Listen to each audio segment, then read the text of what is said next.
Some big beats for big tech names. Meta shares hitting an all-time high this morning.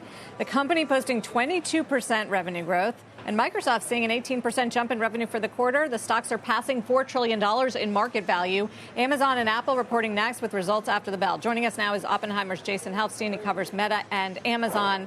Jason, how about this re-rating in Meta? Talk us through how the numbers work from here.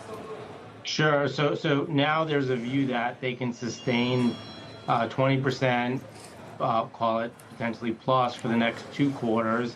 There's a debate for next year, is it 15 or 20? And then really that's kind of where people's heads are at, that basically they're showing they can use AI to drive higher engagement.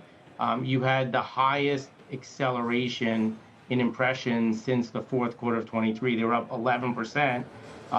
Versus like first quarter, they're only up 5%, and it didn't, and price per ad was still up 9%. So the point is now they can say, hey, look, we are using AI to get more usage and more monetization of our services.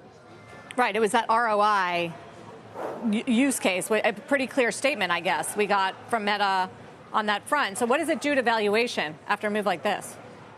Yeah, I mean, again, so where I think the sell side is shaking out right now is the sell side is kind of using 15% revenue growth next year, maybe kind of 15 to 20 for 2027, and assuming expenses stay at 20% or more, and then they're kind of putting like a 25 multiple on 27, and that's how they're getting kind of we have an 870 target, but I think the sell side somewhere like, you call it the 875, 900, et cetera. And, listen, I think people are trying to figure out, can this be $1,000 stock?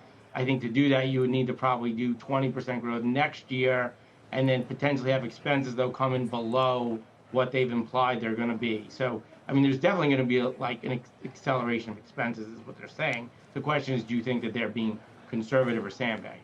Interesting. All right, Jason, I want to move on to Amazon because we did get Microsoft as well. Azure up 39% in the quarter. They point to guidance of the cloud offering of Azure, 37% for the next quarter at Microsoft. Does that put pressure on Amazon to come up with an AWS number that shows a growth rate perhaps higher than what might have been anticipated a day ago? Yeah, I think that's right. I think most people were comfortable with 17% growth at AWS. I think the bogey's now 18, and they're going to, again, Amazon historically doesn't give segment guidance. They just give a consolidated, and you have to back into what you think it means. But I think investors are going to need to walk away thinking that AWS is accelerating in the third quarter. Otherwise, you're not keeping up with the party. Yeah. So what are your expectations? Do you think they're going to be able to do it? I mean, look, we're in print at 17. There's definitely the demand out there. The question, I guess, is really, can you get enough of the chips, and do you get your data centers up fast enough? And Amazon had talked about being capacity constrained, and that capacity constraint would ease itself in the back half. So I think it's possible, but I think at this point it's kind of a 50-50 whether or not they give you enough of an acceleration to keep the stock up. I think the rest of the business, I think people feel very good about. Advertising, very bullish. Retail, quite healthy. Retail margins, very good. But really, the stock's going to move really on the outlook for AWS. Okay, Jason, we'll leave it there. Looking for those results after the bell. Jason Helfstein, thank you.